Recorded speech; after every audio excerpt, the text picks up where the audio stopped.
So finally a new season of Game of Thrones is over, and be aware this video will be full with spoilers. So if you haven't already seen season 6, yeah, you're good to go. And the others who didn't much give a shit about this show, enjoy that spoiler season. So from all the 6 seasons so far, this is the best one. It has everything. It has action, it has drama, it has...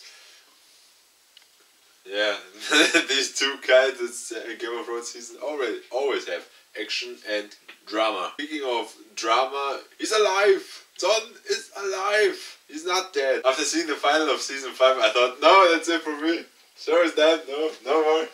I mean, how can you kill Jon? He's the best, coolest character in the series. We have enough Stark die, so the last hope, the last spark of hope, you just kill him, George R. R. Martin, you bastard! But now he's back and better than ever. I have the theory that Melisandre really don't resurrect him back, because in season 3, as Thoros bring back Beric from the dead, came instantly back. But here, in Jon's case, it took a little while. So it really are the gods responsible for his resurrection. I guess it's more like from the coldness. You know, if you hear the stories, if people falls into ice water and then just die instantly, so it's like the body reaction just protect the people, and he stays in a coma for a short time, and then when he's back outside of the cold, he's getting warm again, and the heart starts beating, and he's alive again. So this is my theory, not Melisandre. No gods are responsible. Like with Jon's resurrection is more like a meta for the House Stark per se. So that means House Stark was decayed and it was weakened, but now they slowly come back to strength again with Jon, with Sansa, and with Arya. It's pretty cool. Arya, how she's from a little girl. If you remember season 1, she says, I don't like this, I don't like to be a princess, I don't like banquets and everything, this royal thing. Remember, you're looking, you're a naive little girl, you're in the medieval times, you will marry it. But no, she married nothing, she becomes a killer. Kind of. She wants to become no one, a killer assassin with no identity. But truly, in her heart, she cannot delete her past, her name Stark. And if you remember, the needle she couldn't throw away, she just hid it. And speaking of Sansa, where it's amazing how the way of Sansa is building up to the little naive and fearful lady, she becomes to this badass chick who has taken so much damage. In the beginning she was promised to marry Joffrey, and you think, ooh, can this shit mountain can be no much shitter? Yes, it can. How she escaped Joffrey, and then she stuck with Ramsay Bolton, a man who's twice as bad and twice as evil as Joffrey. So that's the story of all the Stark family. Now let's go to Daenerys, what she does with all her army and her 3 dragons. In the season begins, she was captured by a Dothraki clan, and nobody respected her to think you are a lady of a Dothraki, so a wife in general cannot control an army or Dothraki. But after she burns all the Khals alive, she gets the respect of all the rest of the Dothrakis. So now with the Dothrakis, and also with the army of the Unsullied she has in Meereen, now the only things she needs are ships to sail from Meereen to King's Landing. And where did she get the ships? Of course, from the House Greyjoy. We do not show. After Theon survived the fall in the season beginning, and I thought, no way he can survive that with Sansa, another Stark death. No, he escapes, he survives, and then he leaves Sansa to go back to his home, where his sister and his father awaits. But after his father, Balon Greyjoy, was killed by his own brother, like in The Godfather Part 2. Now Euron Greyjoy takes the responsibility of the Greyjoy house and said, I'm the king of the Iron Isles, so build me 1,000 ships to go to this Daenerys bitch to enjoy my big cock. So Theon and his sister goes to contact to Daenerys so they can make a deal. So the only thing we want from you, Daenerys, is the independence of our Iron Isles. And of course, in King's Landing, the big thing that happens in King's Landing is the High Sparrow is really a needle in the eye of Cersei, and she thinks, what the fuck, why this faith fanatic will control my city? I'm the king, I'm the queen of this city. And the High Sparrow is also not dumb. So the High Sparrow takes Tommen under his wing and says, listen boy, you know, faith is important, so we have to collaborate together. Faith and the crown must be strong together, so just like it was in the past, in all the 1,000 years.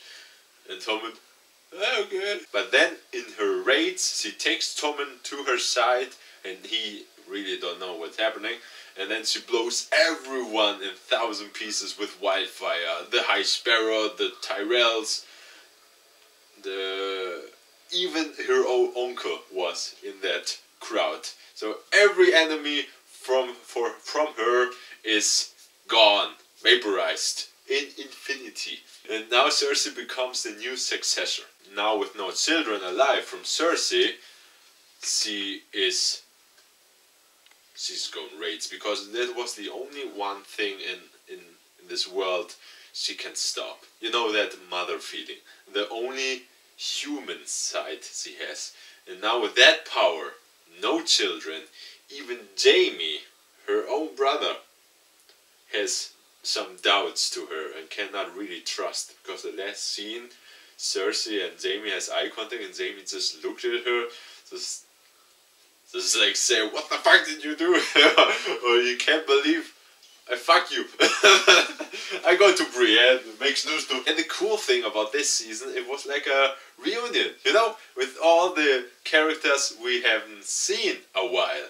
And everyone came back. The Hound come back, that was cool. Thoros come back. Benjen come back, and this is cool. Benjen is alive. Yeah, kind of. He's a zombie. Yeah, that's cool. Everyone came back. Well, except that one. So after Cersei has been the first queen we had in Westeros ever. Not Daenerys, as you all thought. Now half of the kingdoms are against her, and she knew that. And on the other side, Daenerys came with everything she has, and the one in the north, the Night King, just waiting for that class so he can pick up everyone back. And one, for me, the biggest, the epic scene from all the season was as everyone declared Jon Snow as the new king of the north. Manly tears.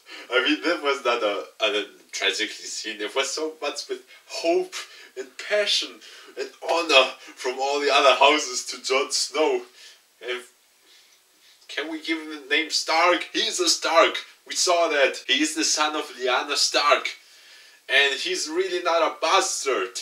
Because Catelyn Stark thought, oh, Ned just bangs a merchant lady. And now this bastard came and I have to raise him up. No, really, he's a Stark. So this scene was amazing. Every house, House Mormont, House Glover, House Mandelin, and House Curvin. And Sir Davos also. And Tormund. Oh man, Jon Snow is so cool. He will now be King Jon Stark.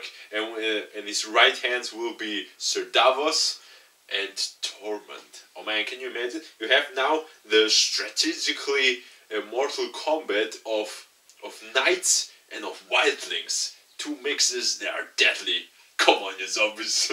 Take what you have. But if you're talking about season 6, you have to talk about episode 9. The Battle of the Bastards. This is the one I've been waiting for years. I remember, oh cool, Baratheon against Bolton. The only thing we saw, it was a camera wide angle, so far away. We just saw 1,000 horses just stampede the stupid Baratheons.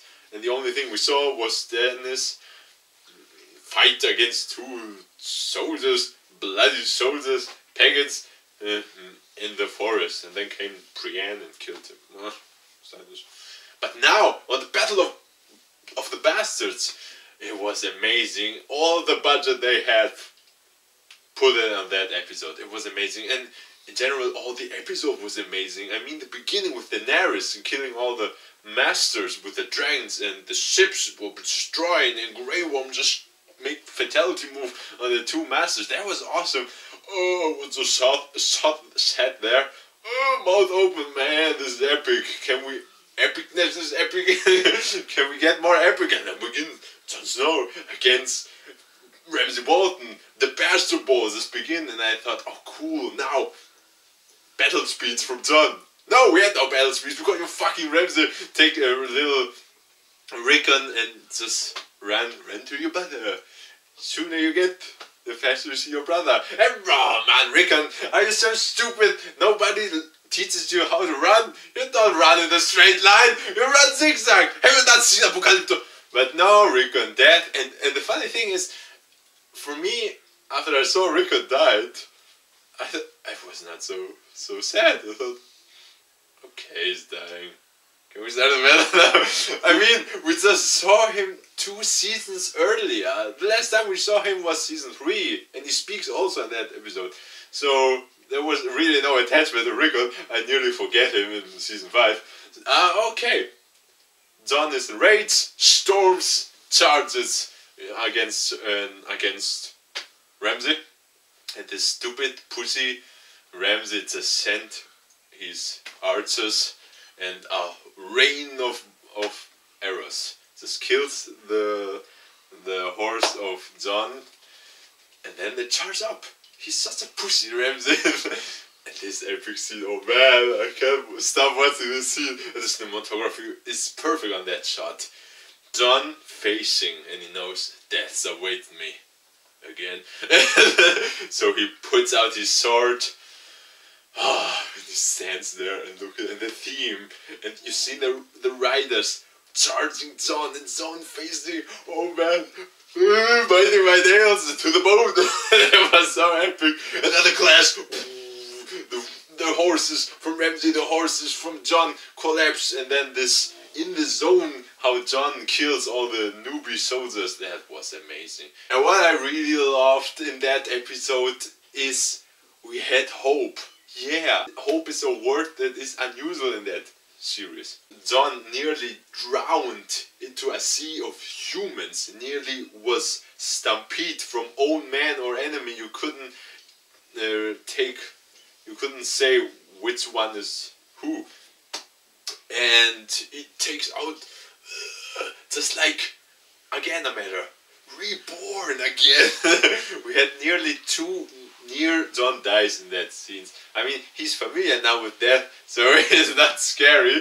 But after he came out from the pile of humans, just look out, looking Tormund, but Tormund don't look Jon because he was busy killing Lord Umber, biting his neck and picked the toothpick what he has in his face, and just seeing Sir Davos, and Sir Davos, oh fuck, what we're doing, we're fucked, we have no hope, but hope is come from the north, as we see and we hear the horn Gondor. No, the horn, and the army of House Aaron came to help, because Littlefinger, and for me, Littlefinger is the most enemy of the whole series. Forget all the other houses. Littlefinger is the worst one, because he does everything for his advantage. He can manipulate so good people. He's like a puppet player, you know? So in the end, season 6 was amazing, was the best season of all the series. And with a little tear coming up on the eye, we know the end comes near. But we have 2 years, so come on, Martin, write more books. We need this. So, and what do you think? What are your thoughts of Game of Thrones season 6? And do you wish we have the final the final season, say, or the final episodes in the cinema, in a 2-hour length, like a movie. If we are in the scale of Battle of Bastards, yes, please, give me that 2 hours battle. Oh yeah, I can take that. So, that was my Game of Thrones season. And we'll see you next year by season 7. Of course. Thank you all. So long and good night.